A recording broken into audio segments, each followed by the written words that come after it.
اس سے بڑی پاکستان کے خلاف سازش کبھی کسی نے نہیں کی جو عمران خان کر کے گیا. کہہ رہے کہ یہ جہاد ہے، اس جہاد میں نکلو.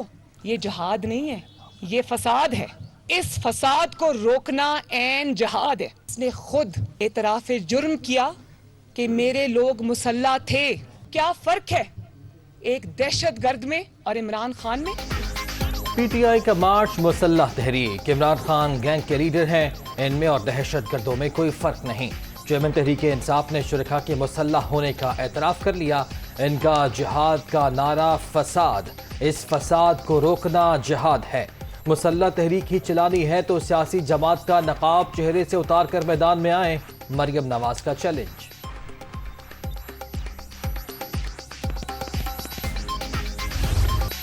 عمران خان اور وزیر اعلیٰ خیبر پختونخوا کے بیانات پر کمیٹی قائم. وزیر داخلہ سربراہ ہوں گے. پی ٹی آئی کا بیانیہ سیاسی نہیں، ریاست پر حملہ تھا. کے پی ہاؤس کے زیر انتظام مسلح جتھے پہنچائے گئے. 25 مئی کا غیر قانونی اقدام بغاوت کے زمرے میں آتا ہے. وفاقی کابینہ کو بریفنگ. وزارت داخلہ کو کہا تھا کسی اہلکار کے پاس اسلحہ نہ ہو. وزیر اعظم شہباز شریف کا اظہار خیال.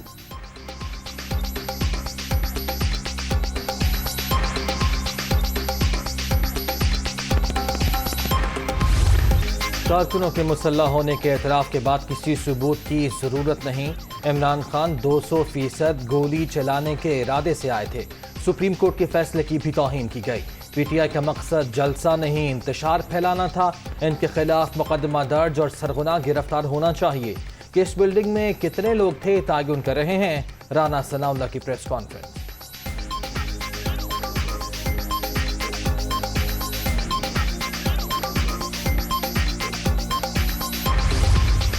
عمران خان نے خود بھی مان لیا کہ پہلے جو لوگ جا رہے تھے وہ کیا تھے، ان کے ساتھ کیا کیا چیزیں ان سے برآمد نہیں ہوئے. اور ابھی یہ بات بھی سامنے ہے کہ مسلح لوگوں کو لا کر پاکستان پر حملہ کریں گے. کتنی افسوس کی بات ہے کہ ایک پاکستان کا ایک حصہ اٹھ کر پورے پاکستان پر حملہ کرے. تو اس لیے ہم کہتے ہیں کہ اس کی خلاف سے، اور ہم کیا ثبوت لائے کہ اس کے چیف ایگزیکٹو اپنے آپ کو کہتے ہیں، وہ تقاریر میں کہتے ہیں کہ ہم وہی حملہ کریں گے اور یہ کریں گے وہ کریں گے. تو اس لیے ہم کہتے ہیں، کل بھی میں نے بات کی، مجھ سے اسلام آباد میں لوگوں نے پوچھا، اس پر ری ایکشن جو ہم نے دیا، اس ٹائم بھی کہہ دیا کہ اس کو سپریم کورٹ کو اس پر سو موٹو لینا چاہیے. عمران خان نے خود تسلیم کیا کہ مارچ میں لوگ اسلحہ لے کر آئے. سازش کے لیے خیبر پختونخوا کے وسائل کا بے دریغ استعمال کیا گیا. وفاقی حکومت کے خلاف طاقت کے استعمال کی دھمکی قابل مذمت. سپریم کورٹ وزیر اعلیٰ خیبر پختونخوا کے بیان کا نوٹس لے. امیر مقام کی پریس کانفرنس.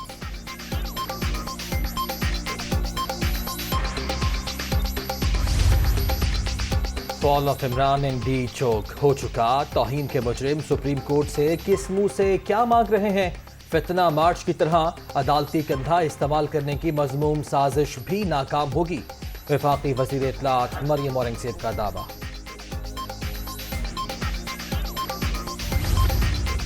آزادی مارچ کے شرکاء کے پاس اسلحہ تھا. عمران خان کا اعتراف 100% یقین تھا کہ گولی چلنی ہے.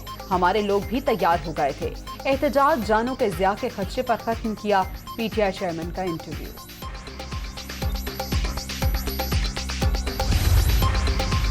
حکومت میں تھے تو اسرائیل کو تسلیم کرنے کے لیے دباؤ تھا. امریکہ کے زیر اثر لابی مسلم ممالک سے صہیونی ریاست کو تسلیم کرانا چاہتی ہے. پیغام بھیجا گیا کہ اپنے ملک کا سوچیں. عمران خان کی آصف زرداری سے رابطوں کی تردید. اسمبلی میں واپس جانے کا مطلب امپورٹڈ حکومت کو تسلیم کرنا ہے.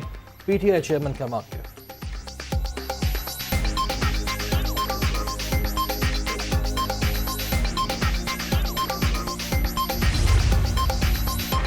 احتجاج ہمارا آئینی حق ہے. تحریک انصاف کل سپریم کورٹ میں درخواست دائر کرے گی. لانگ مارچ کے دوران غنڈہ گردی کا مظاہرہ کیا گیا. ویڈیوز انٹرنیشنل ہیومن رائٹس کو بھجوا رہے ہیں. فواد چودھری کی پریس کانفرنس.